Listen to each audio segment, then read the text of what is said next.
So we're just going to kind of get right to the point. Once again, guys, this is the Predator Hunter podcast. This is a place that we go into detail with the equipment that we use, application specific tools, tactics, training techniques to help you become more successful at what you do. And that's what we're doing here. This is going to be film equipment, editing equipment, software, hardware, you name it. This is going to be the episode for that. We got somebody that's, I would call a subject matter expert on that. So with that said, we have Rich. Introduce yourself, dude, and just give us a quick rundown on what you do. I've been working for Ultimate Night Vision since the end of 2015, so about 6 years in the industry. Originally got into night vision through hog hunting in Texas, and I'm just kind of a gear person, technology person, so I'm drawn to things like that, like night vision, thermal imaging, stuff that kind of gives you superpowers. And just gotten real into filming, editing, social media, and just all the challenges that come along with that. So first, to start things off, you started working for Tyler at Ultimate Night Vision as basically sales. Yeah, sales and kind of everything. So when I first started, he was mainly into thermal, and I would say most of my knowledge was in actual night vision image intensification. So I kind of brought that side to it. And it was just, I was the first employee, so it was kind of a little bit of everything. And you did at that time when you were basically in sales, you were doing a lot of the, like you said, some of the filming and the editing and uploading stuff like that for some of the social media platforms. Yeah, I was doing sales, and then basically in any free time that I had after work hours, outside of the regular 8 to 5, I was out hunting, getting footage, testing gear, and uploading it to social media. So take us through the beginning a little bit, just from what you were doing in the beginning to the transition that you've made now. What's your job description right now? What your transition is? Recently, I got out of sales, and I'm just 100% in marketing and social media now. So we got some new guys that are on sales that have some good experience already, and they're going to do a really good job. So that'll kind of free me up to do some other stuff. We can think more big picture about what sort of content that we want to do and how we want to market the brand. So just so you guys know, if most of the guys that follow us and listen to what we're doing, we've talked before on another podcast. This is the first time that we've actually met in person, but Rich is the one that has been putting together the footage for Ultimate Night Vision that has millions, hundreds of millions of views. And you guys are closing in on YouTube. What you have, how many subscribers? We're up to 830,000. So you're going to be, what's your projection? Just an idea for 1 million. We're hoping to get to 1 million at some point, 2022. That's awesome. So Rich is the one basically that started the snowball over there, just putting the footage together, uploading it, getting the views. Anytime I have questions on whether it's a factor of demonetization or some kind of age restriction or flagging on videos, I've asked you a lot of different times for help on that. And you've literally walked me through certain scenarios, what to do, and it's helped a lot. But let's talk about the traffic generation, like how you generate traffic. What's your technique that you use to, whether it's YouTube, whether it's Facebook or Instagram, or maybe I think you've got written down all the 3 different platforms that you're kind of in control of and that you post to. Walk us through YouTube and kind of explain to guys how you go about, what your mindset is for a production, what you're looking to do regarding views, and then maybe we'll, the whole layout of that, and then maybe we'll talk about the Facebook and Instagram as well. The vast majority of my energy gets put towards YouTube. I think YouTube has the most potential. They were the first platform to really allow creators to monetize. And it's the platform that you can really gain an advantage if you're willing to put the work in and kind of jump through all the hoops and go over all the hurdles that you run into. Whereas some of these other platforms, like Instagram and Facebook, you're organic reach is just really limited because of the platform. They've changed their algorithms to where they pretty much want you to pay for advertising to have your stuff promoted to people who aren't already following you. So YouTube actually allows you to have that organic reach if you're willing to put in the work. So it's hard, it's complicated, it's a grind. I didn't know anything about it before I got into it, and it's just me just throwing everything against the wall and seeing what sticks, running into a roadblock and trying to figure out a solution or a hack or a creative way to just get around those problems. And that's big for us in the hunting, firearms, and shooting sports industries. I mean, we're kind of at a disadvantage politically. Just all the tech platforms where we're trying to promote ourselves, they're not really a hospitable environment for people like us. So we have an uphill battle, but I think, if you can navigate those waters, then, I mean, you gain a real advantage over other people who may just have it easier. So, I mean, you kind of figure things out better by having more struggles. What's your take on, like the algorithms that you mentioned on specifically YouTube to significantly grow your channel from what you've seen, some of the spikes maybe in subscribers? What do you relate that to? What do you think causes that? What are the algorithms that you see that guys need to kind of focus on in order to grow their channels? The best thing that you can do is just keep trying stuff and see what works. Pay attention to your analytics. YouTube has a ton of information that you can look at to see how your videos are doing, your audience retention, how long people are watching each video, what percentage of the time people are clicking on your video, if YouTube is serving that up to people, which is really important. So, I mean, if, besides making good content, there are some things that are just absolutely essential to succeed on YouTube. And the two things would be your titles for your videos and your thumbnails, because if nobody clicks on your videos, it doesn't matter how good the video is, you're not going to get that watch time. And if YouTube promotes your video or puts that on the home screen for somebody to watch and they don't click on it, they're going to stop recommending it. So the number one thing that you have to do besides make good content is make sure that you have a thumbnail and a title that is going to make somebody at least interested or curious in watching your content. So, don't hamstring yourself by making really good content and then, just half-assing the title or the thumbnail. How do you think, like, what's overboard on clickbait? What would you say for like a thumbnail? What I do personally, like, I'll try to go through the actual video the production that I would say I did, whether it's the B-roll in the intro or one of the actual kill shots, and I'll basically screenshot that and use that as a thumbnail somewhere along the line. What's your take on how you do it?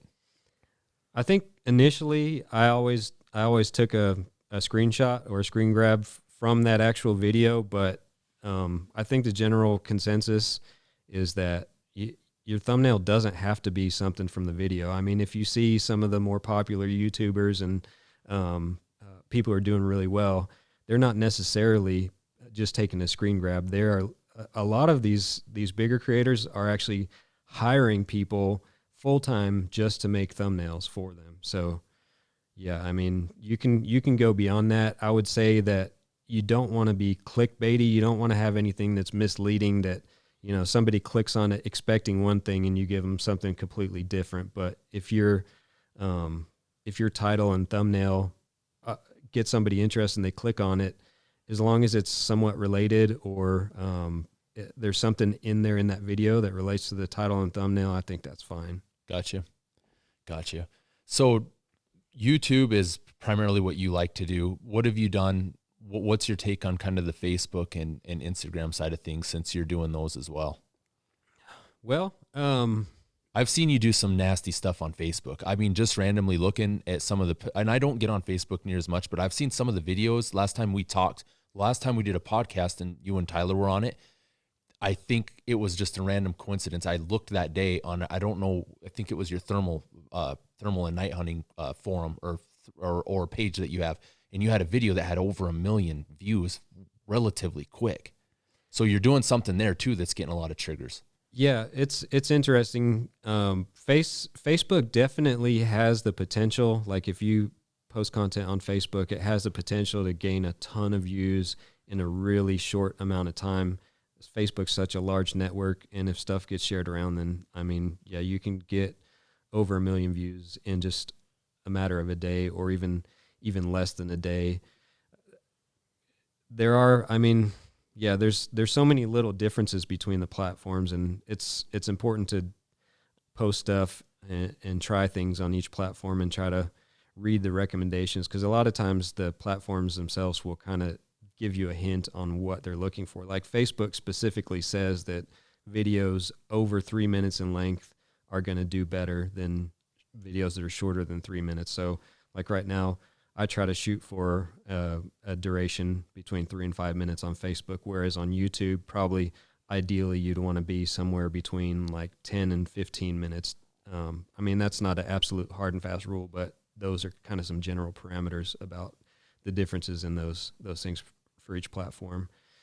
Facebook is now monetizing, so that's really good. I mean, it's motivated me to move a lot of our content that was pretty much exclusively on YouTube, starting to move it over to Facebook. The potential for making ad revenue is great. I don't think they have it sorted out nearly as well as YouTube does. So a lot of the stuff that I've posted, the eligibility for monetization is kind of in question, and the standards aren't really clear.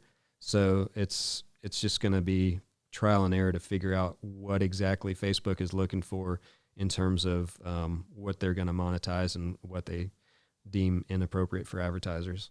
So what do you think is, say, this is just a quick question, when somebody age restricts or flags or does something on YouTube, whether they age restrict it and, basically that shuts your video down, that stops your views hard. And then say, like I did it, you kind of recommended some stuff for me to do on Facebook. So I posted a video and it started going really well. I think it got, 300,000 views in a couple of days. And then somebody must have complained, because now you have to, the whole title, or not the title, but the whole picture, the thumbnail is blurred out. So you have to click on something. And it seems like since Facebook did that, it's dead. Yes, it's dead. So that's basically what we've ran into with Facebook, is you have the potential to get a ton of views, but if your video is extremely successful early, you can pretty much guarantee it's going to get flagged and get that sensitive content cover on it. And once that happens, it's pretty much done. So the thing with Facebook is you can kind of re-upload content. So you can kind of, take what you put up there and maybe, change some things about it, or combine that content with some other stuff and just take another shot at it and see what happens. I was wondering about that, because I noticed I was getting comments left and right, and then all of a sudden it got censored and it just stopped. So I was wondering if that was kind of a similar set. I was assuming it was the same. Let's go talk about Instagram real quick, and then go into what you think like the different viewers on each platform are. If you think they're all kind of similar viewers that follow you, or if they're almost a completely different audience. So anyway, you do all the Ultimate Night Visions Instagram as well. Yes. And what do you think about, how do you enjoy doing that? What's your goals for posts there? Like, what kind of content are you looking at posting? High quality pictures, or do you do reels, or do you do just stories and pictures of what your day to day, your hunts are, or whatever you're doing every day? What do you do? I mostly post videos. We probably could post more pictures, but the videos seem to do more. They seem to get more traction. But YouTube Instagram in general, it's just hard to get any sort of organic reach. If we look at our data, you'll see a video gets some odd number of views, and then it'll say how many views or impressions were people who weren't following you, and it's like 1% or 2% most of the time. So it's like honestly, we don't put that much effort towards Instagram, because there's not a lot of benefit to posting there. I mean, you can put forth so much effort in getting like the best picture, the best video, and it's probably not going to get any sort of traction on Instagram. So it's kind of like, we'll post something up, but we don't really expect to get anything out of probably the most beneficial thing that we've got out of Instagram is networking. That's the most valuable thing that I've found from Instagram, is it seems to be a place where you can get in contact with lots of people, and people can get in contact with you. So we've had collaborations with people, and just been put in touch with some really cool people in the industry and outside the industry that we wouldn't have otherwise talked to. So that's pretty cool. Regarding that, why don't you just name a couple guys? Just, it's pretty cool. It's off the top of your head, just for the hell of it. There's been some NFL players that have contacted us, and we've taken on hunts. Tyler Toney from Dude Perfect came out on a hunt. Steve Ranella, Tim Wells. That's cool. It's been good. I mean, it's a good networking tool. So more than likely, everybody that's following you on probably Instagram and Facebook are subscribed to you via YouTube, but not the other way around. Or how would you put it? I don't think so. What I've kind of learned or observed is that there's not nearly as much overlap as you would think. Like you have people who are exclusively on Facebook, and then those people don't necessarily watch YouTube, and the same goes for Instagram. So we kind of put a premium on YouTube and put our best videos and full edited productions on YouTube, and didn't put them on places like Facebook. But even regardless of Facebook now monetizing, I think it's beneficial to post on every platform that you can, because you can pick up a large following on one platform that isn't on the main platform that you focus on. So there's just not as much overlap as you think. When you edit a video and you look at it and you start to piece it together for a YouTube production, what's in your mind putting stuff together when you're putting a video together? There's a lot of stuff that goes into it, and it's pretty complicated, and especially complicated for us, for people in the hunting or shooting industry, because you have so many potential landmines that'll get your video demonetized. So you have to consider a lot of that stuff where you can't just necessarily go by what you think will go viral, because that same thing may be the thing that gets you demonetized. And it's not just that your video is demonetized and you're not making money off of it. If it gets demonetized, it pretty much kills the views too. So there are little things about YouTube, like they have some weird rules that are hard to find, but there's kind of like a general rule that if you front load your video with a bunch of kills, like in the context of our videos, like if we put a bunch of kills or like some graphic kills in our video in the first minute or two, then it's much more likely to get demonetized or age restricted. Same thing with curse words and stuff like that. So in general, you try to keep the first minute or two of the video pretty mild, and then put the juicy stuff on the back end, which is tough because it's a balance between, trying to hook the viewer and get them interested in the video and keep watching and not click off, but also you don't want to put a bunch of stuff in your video that's going to get it demonetized. So you got to find a way to keep the viewer's attention while also not screwing yourself over. It might seem simple listening, but when you start putting stuff together, it's not so simple. I mean, it's like you and I were talking. There's that dude, Whistling Diesel. And if you look at, the simplicity of what his video looks like, it looks like that's, going around crashing trucks. Yeah. If you were a 60, 50-year-old dude looking at it, you'd be like, this is stupid. What the hell? Some kid. But if you really sit back and look at how it's all done, you're like, that's pretty genius. They've got a way that they're putting stuff together to be able to attract that many viewers. You just randomly don't do that. Yeah, there's so much more to it. And if somebody's successful on YouTube and like really successful, chances are they're not dumb. They're pretty smart, and there's a lot more going on behind the scenes than what you see just on face value. And yeah, Whistling Diesel, I love just watching other creators, even if it's not necessarily like my genre. I like watching other creators and just seeing how they're using the platform and what they're doing with their material, because a lot of times you can get some good tips and hints on how to kind of craft your content to succeed.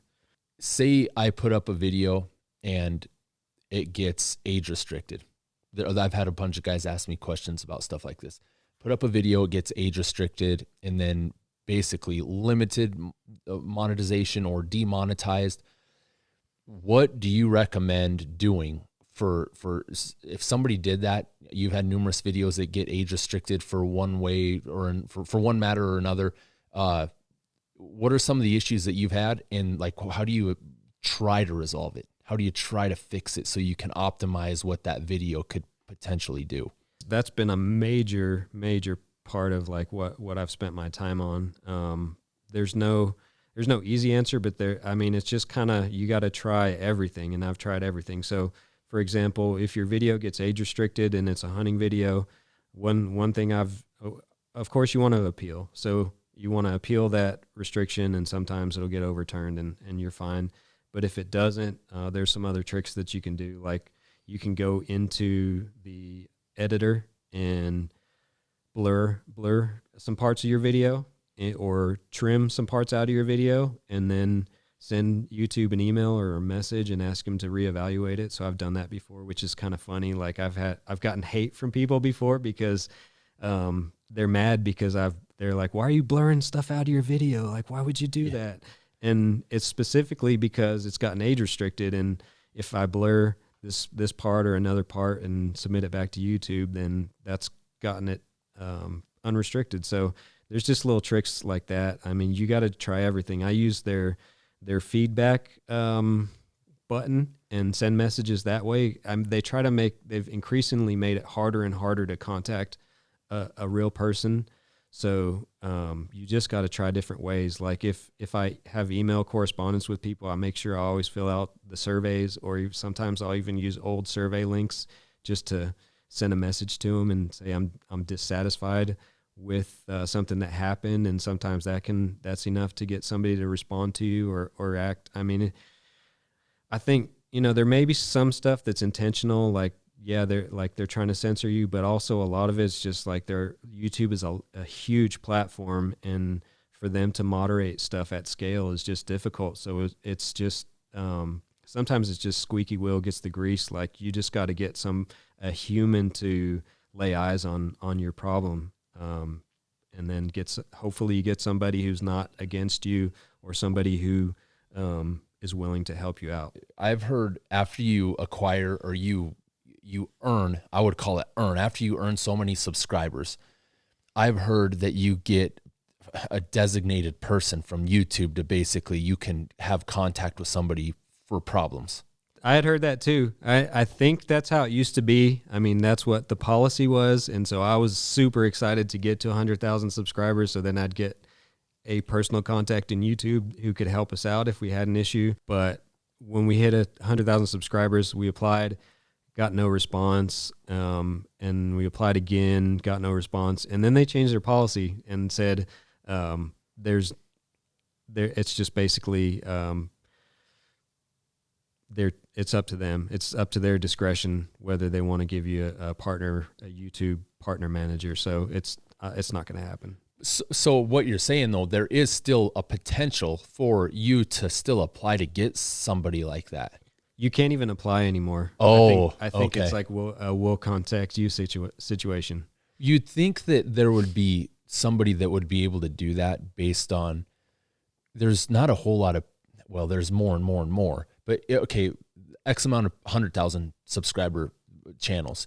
There's probably quite a few of them. Not as many as there are 100,000 subscriber channels. You go up to 500,000 subscribers, fewer. You go up to 1 million subscriber channels, fewer yet. You'd think that they would kind of cater to those guys because they're the ones that are bringing, whether it's content that they like or content that they don't like, it's still bringing traffic to their channel. It's still bringing traffic to their platform. I'm not too optimistic about it just because I've had contact with some people who have channels like much larger than ours, a couple million subscribers, and I don't know anybody who's got a partner manager. Gotcha. So I think... don't expect it. Yeah, I wouldn't expect it.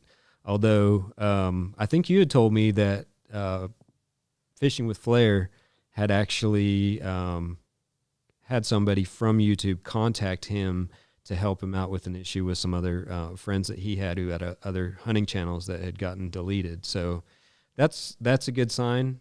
There are some people in YouTube, at least one that we know of theoretically, that likes hunting content or thinks it's important, who's willing to help. So it's not all bad, but yeah, I wouldn't expect any sort of official support from YouTube. There's a lot of big channels that are just, like, what's that?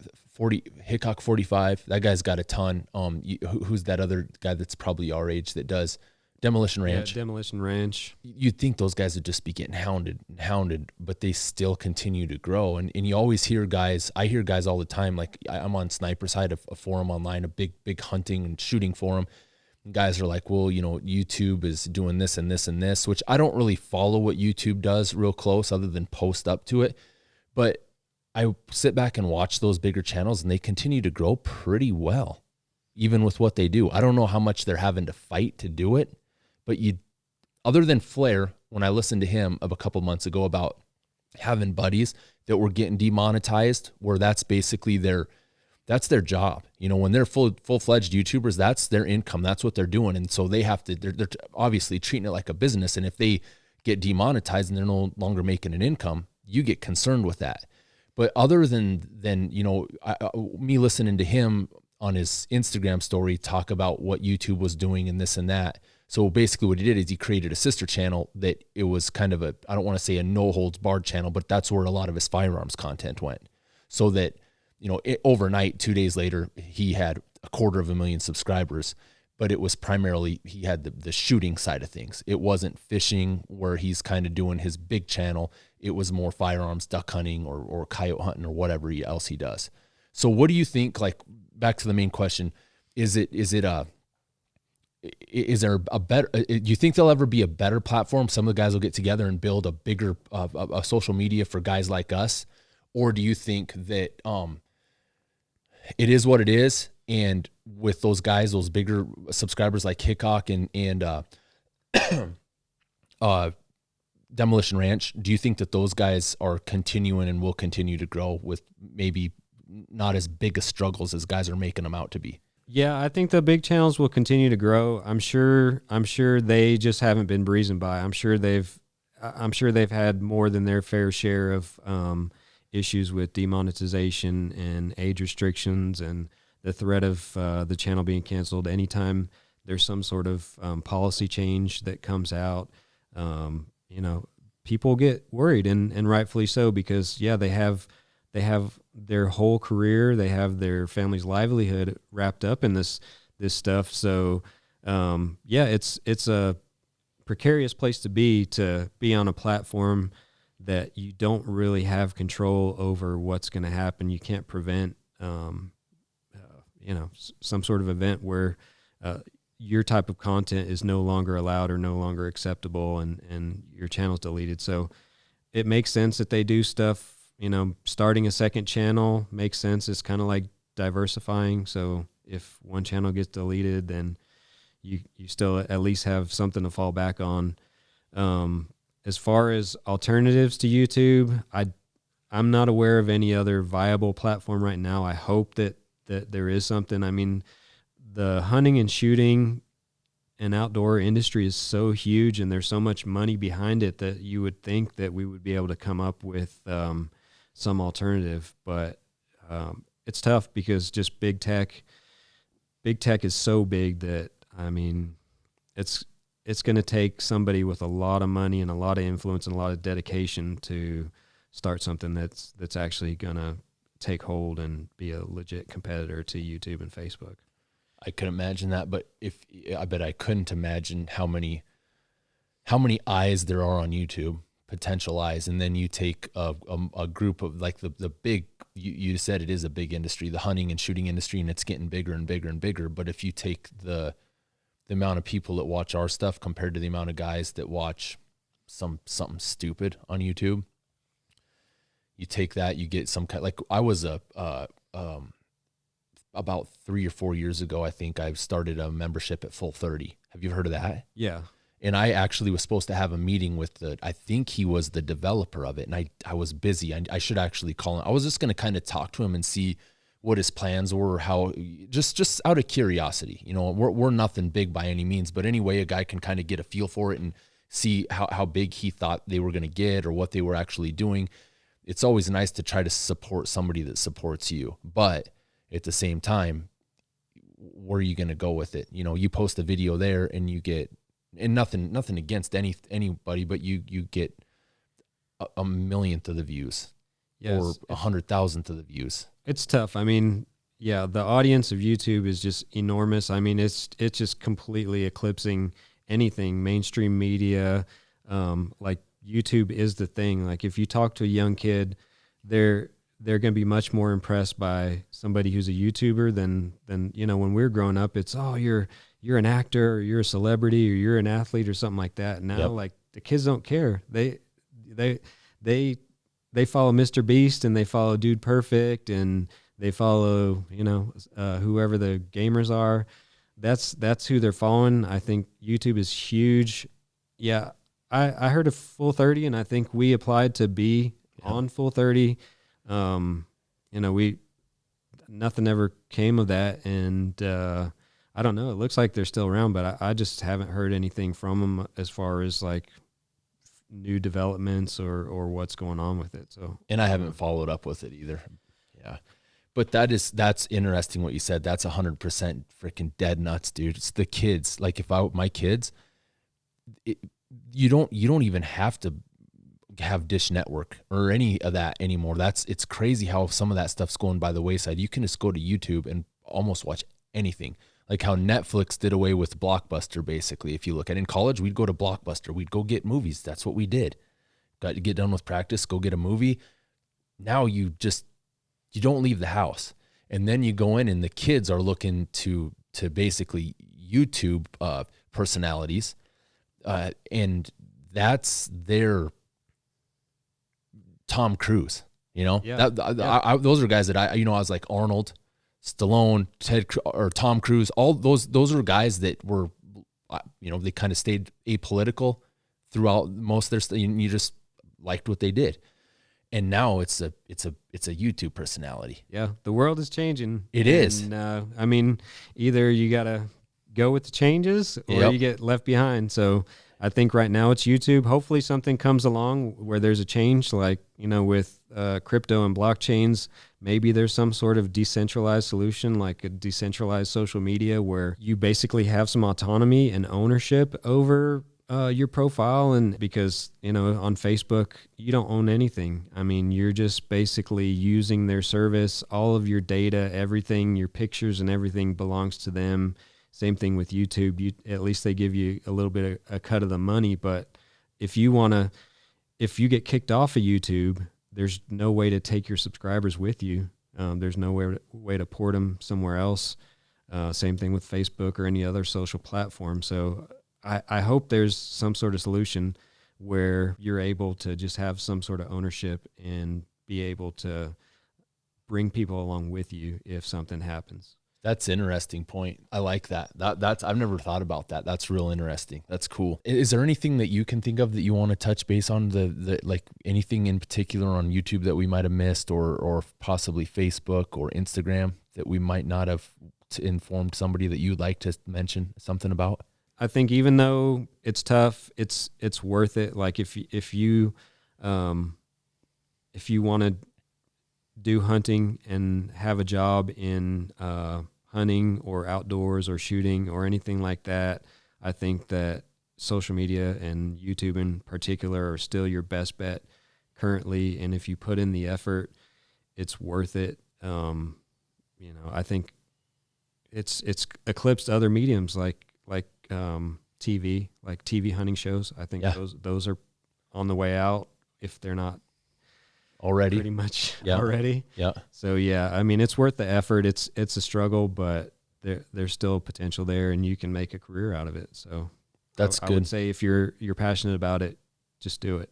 solid, do good work. Somebody will see your work if it's good enough, and you'll go from there. It takes, like you said, you got to put in the work, man. It takes time. It takes time. It takes a lot of reps, and you're going to hit a lot of plateaus and roadblocks and everything, and you just got to keep pushing through it, and eventually you'll break out if you keep at it. And like what you did with Ultimate Night Vision, to be able to get to that, as many subscribers, you'll have 1 million in probably a year, like you said. You don't just automatically do that. You're working no matter what you do. You're sitting there, you're putting the edits in, you're figuring out how I want to put the intro, how I want to put the middle, how I want to put the outro, how you want to do everything. You don't just, I mean, you, like you said, initially in the beginning, you're kind of throwing shit at the wall to see if it'll stick, to figure out, hey man, you have to kind of get a feel for it. What's going to work, what's not going to work. And then once you do, you start finding a trend, which I obviously haven't found yet, but you have. So that's good advice. I mean, anybody that wants to do something, they can do it. You just got to put your mind to it, and you got to try hard, and you got to do, good work. Like Chris, at Night Crew, he came out with Carnivore 6, 7, 8 years ago, and we had the most amazing hunt that I've ever really honestly been a part of. But you start watching some of his footage, and you can talk shit about anybody all you want, but it's undisputed. If you look at some of his night footage, what else is better than that? You can't almost get Nat Geo stuff that's better than that. We give each other a lot of shit all the time, but if you do work and it's really good work, it's going to get seen, it's going to get noticed, and you're going to grow from it, period. So that's kind of the way, that's how I look at stuff. And that's kind of, we've been real fortunate to affiliate ourselves with guys like you, Tyler, Chris, guys in the industry that are kind of, I would say, similar minded and more so willing to help each other out. Like, you've helped me a lot out early on the phone, walking me, hey James, you should do this, a ton, it's stuff that I would have never thought about doing. So it's cool, man. YouTube, the social media side of things, it's just going that way. That's how the trend is. Like we talked, it's crazy to think. And there's a lot of the mid to older generation that might not really, like it or see it.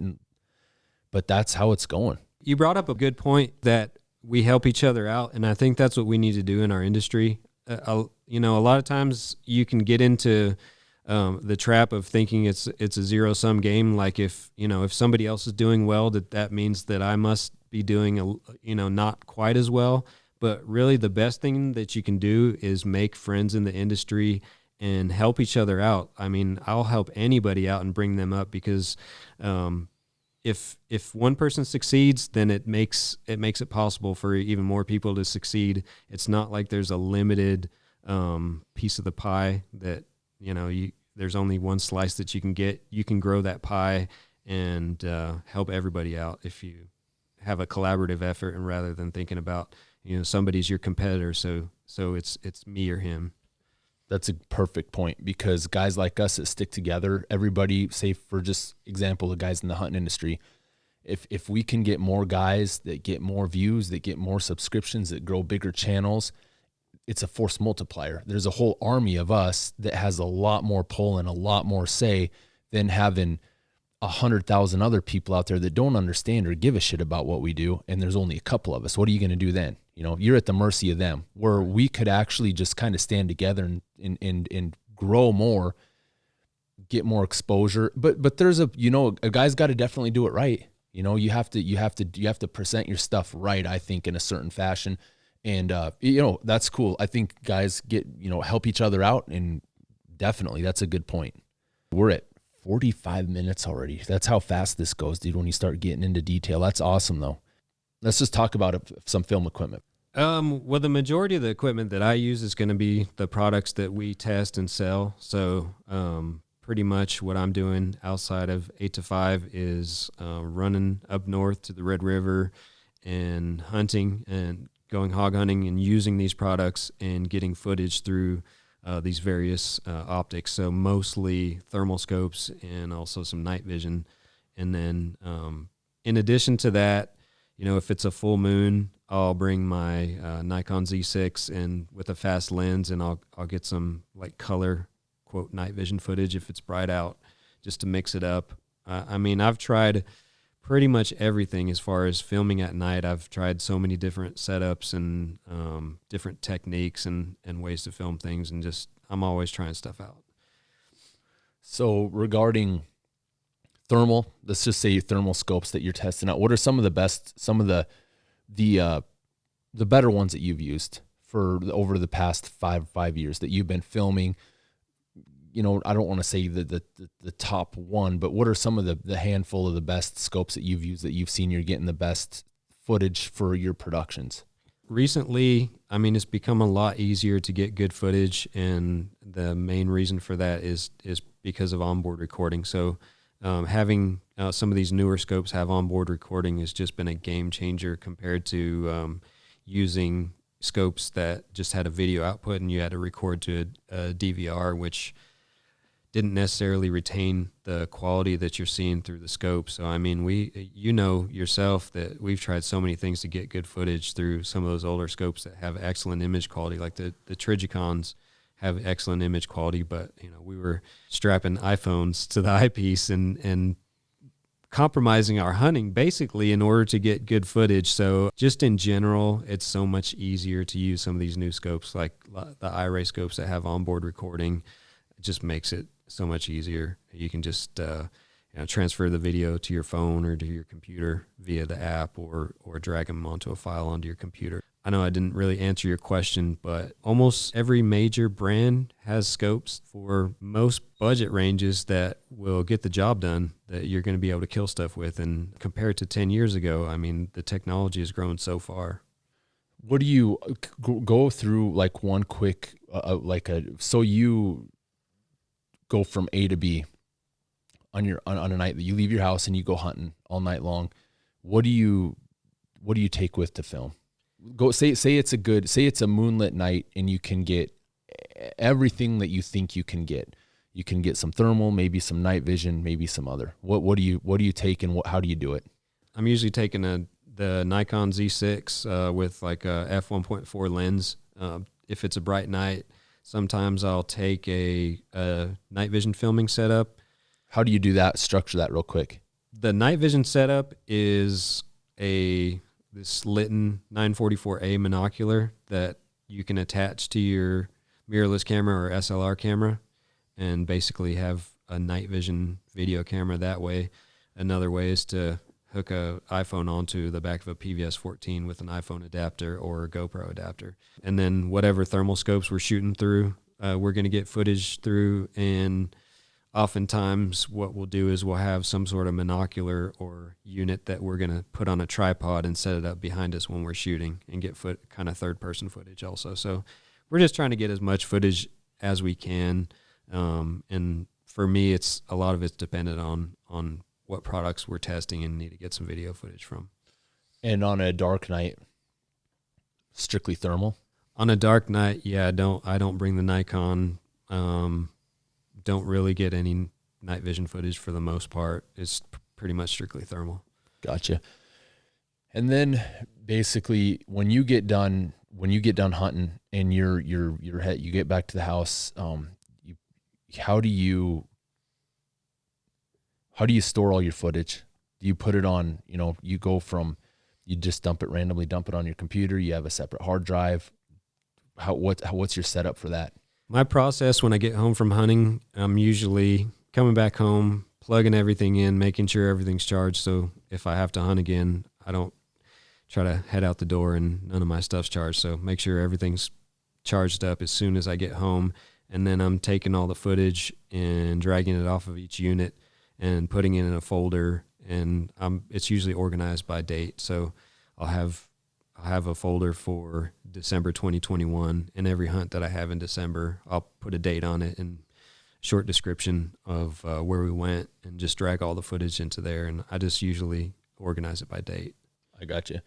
And then you get it all, you go back, you dump it, you have it organized in a professional manner.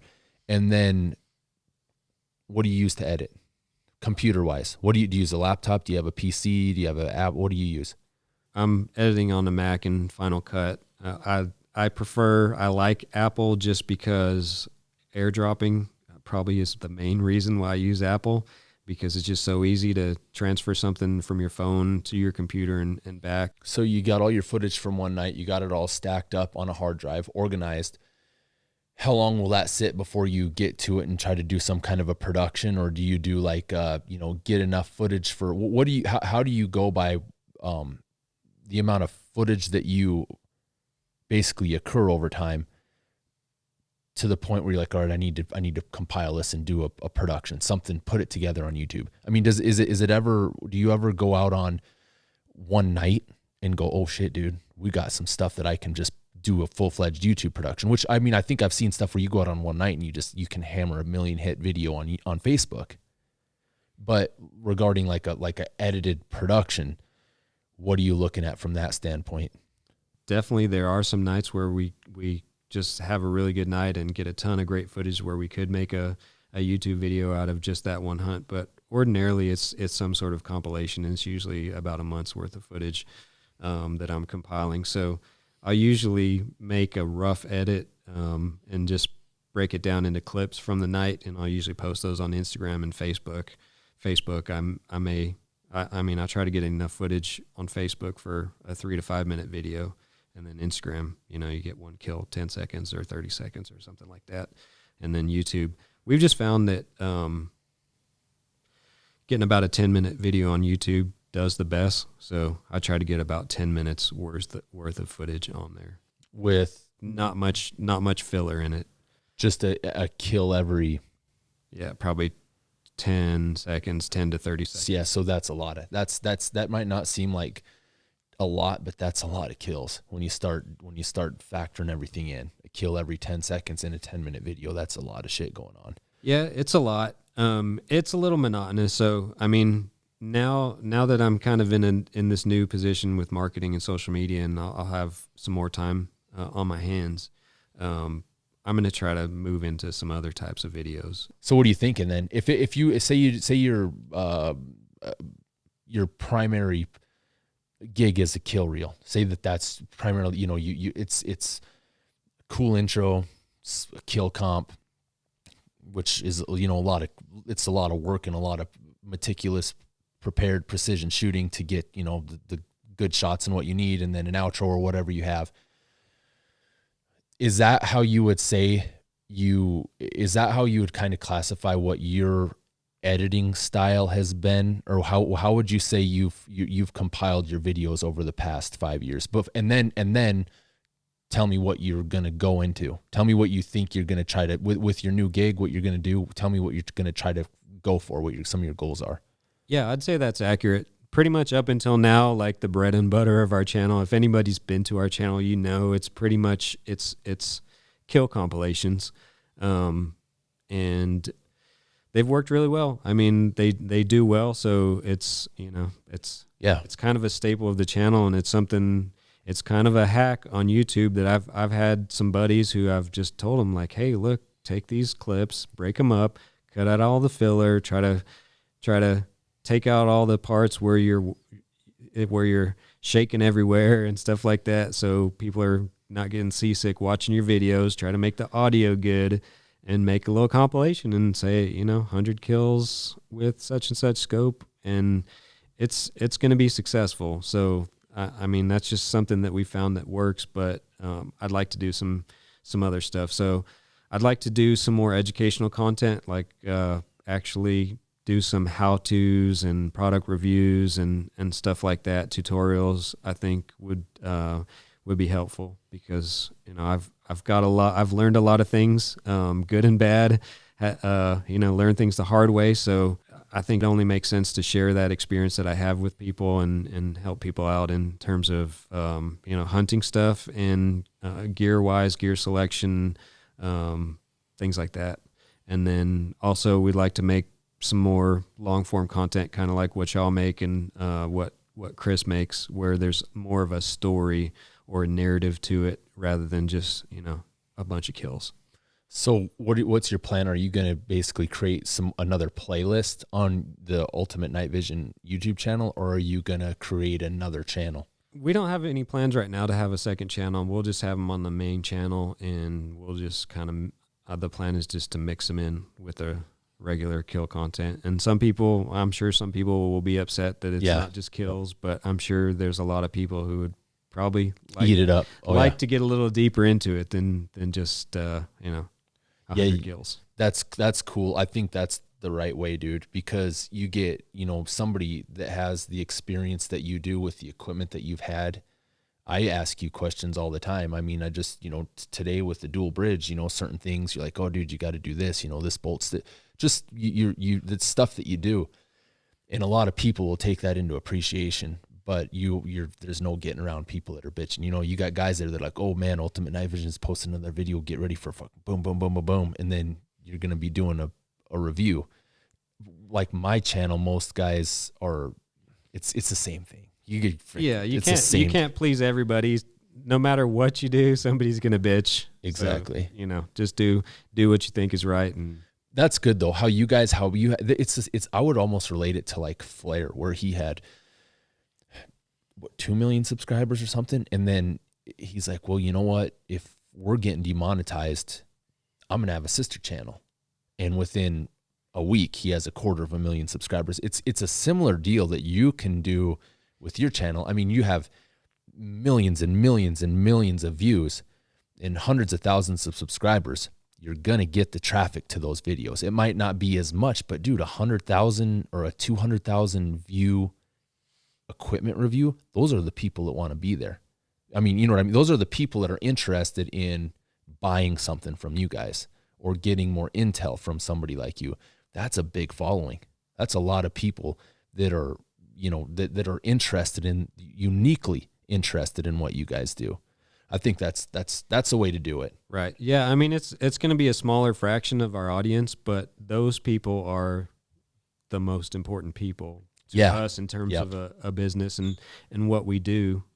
So there's just more value to it. There may not be as large of an audience, but there's a lot of value to that. So, I mean, it just makes sense. And it sucks to say that those are the most important people to us, but it is. They are. Well, I mean, the people who are really into this lifestyle, hunting, night vision, shooting sports, people who want to get deeper into it. I mean, there's people who just want to watch it for entertainment, which is fine. But I mean, we want to cater to the people. I mean, like this podcast, this is going to go to like your hardcore listeners, the people who really want to get down into the weeds. This is not going to appeal. This podcast is not going to appeal to the masses. It won't get 5,000 views in a couple months, but that's those 5,000 people that are genuinely interested. That's a pretty I mean, it's not a lot, but it's a pretty solid base of guys that really, they just want more information. It's crazy how many people are always wanting another review for a rifle, or hey dude, why don't you do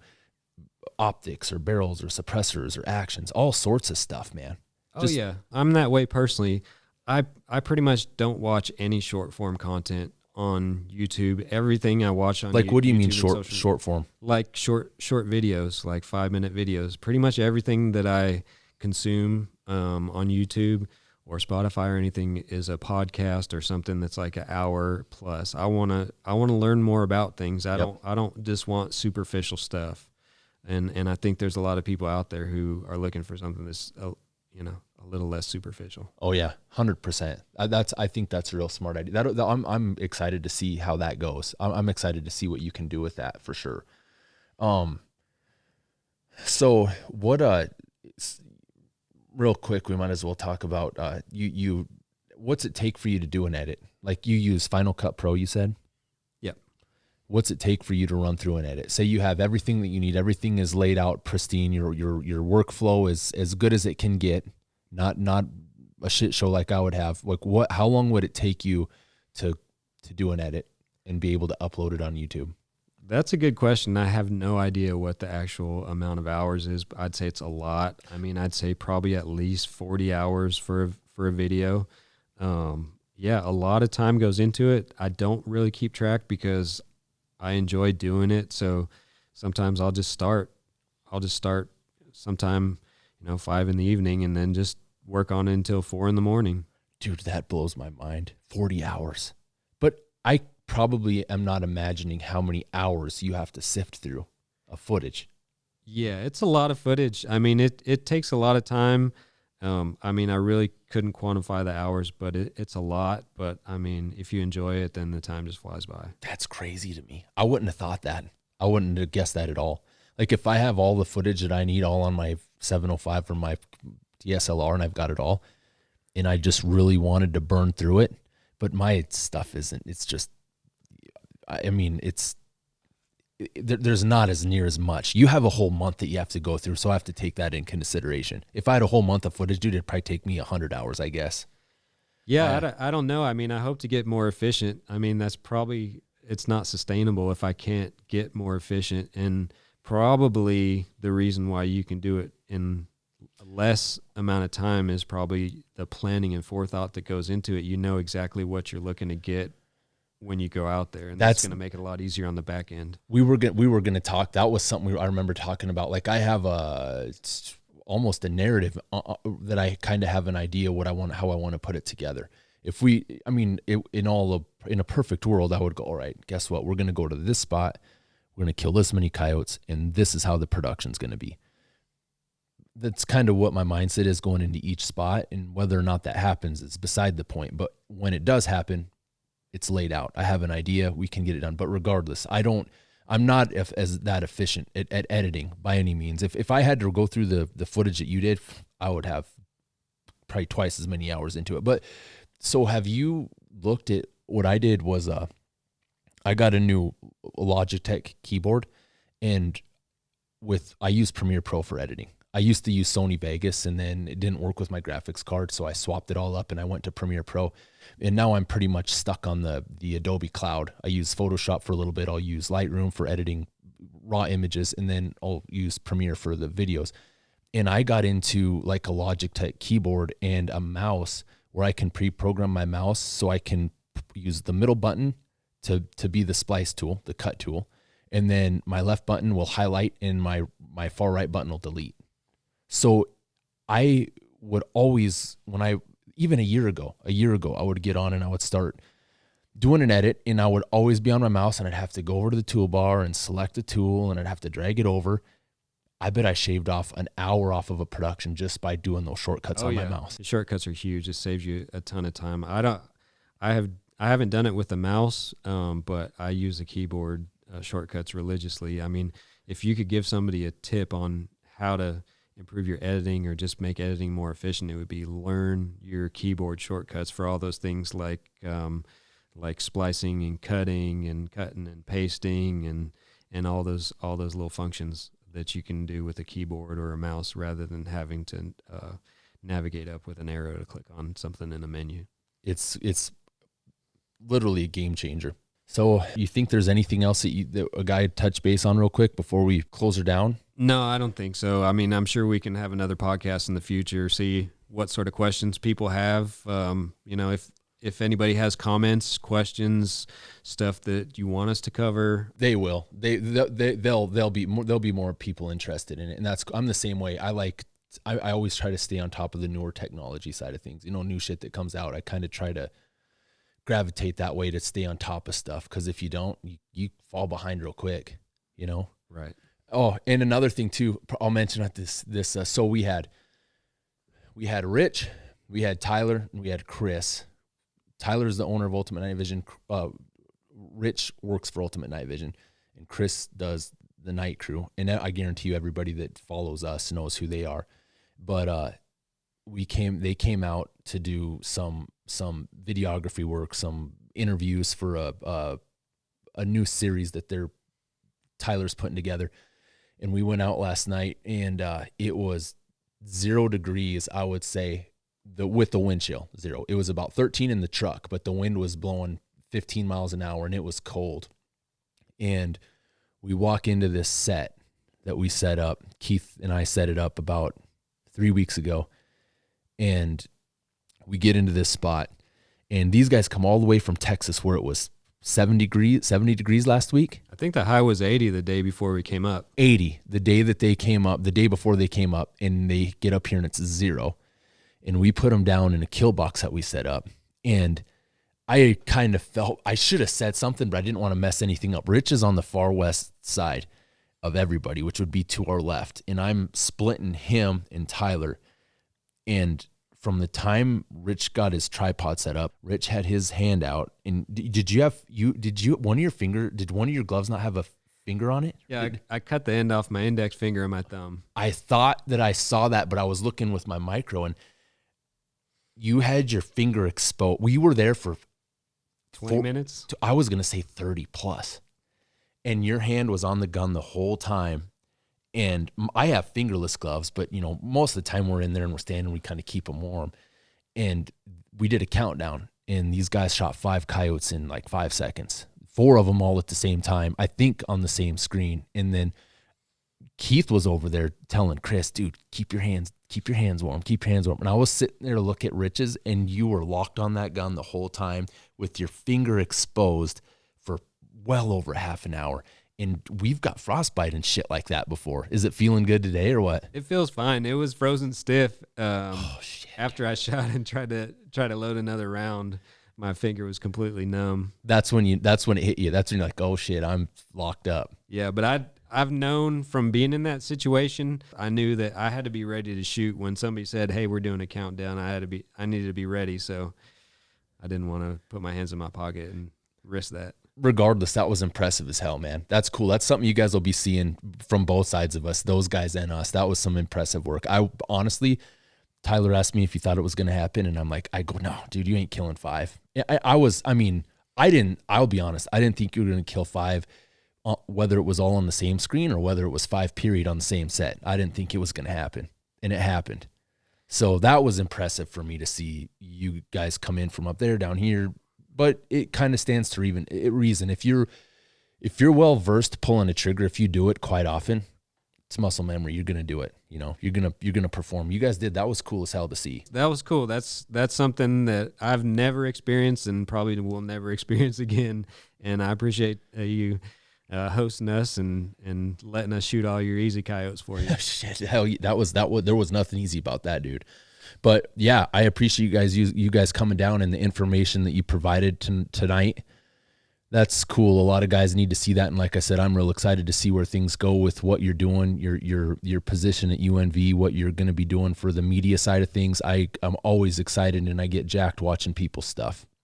So with that said, we're getting ready to go film another kill box tonight. Hopefully we can stack up a few more and kind of duplicate it in a way, get some more footage. But I appreciate it. Once again, we've had Rich Ishihara from Ultimate Night Vision, and hopefully we can do another podcast on, some upgrades later on once you get established and you start getting rolling with your new reviews and stuff. I wouldn't mind doing some stuff too. I got to get some reviews out, but if there's anything else you want to add, we can add it. No, I just want to say thanks for having me on. It's been a pleasure, and yeah, I look forward to doing it again. Cool, man. It's been fun, dude. You guys are a pleasure. All you guys are welcome here anytime.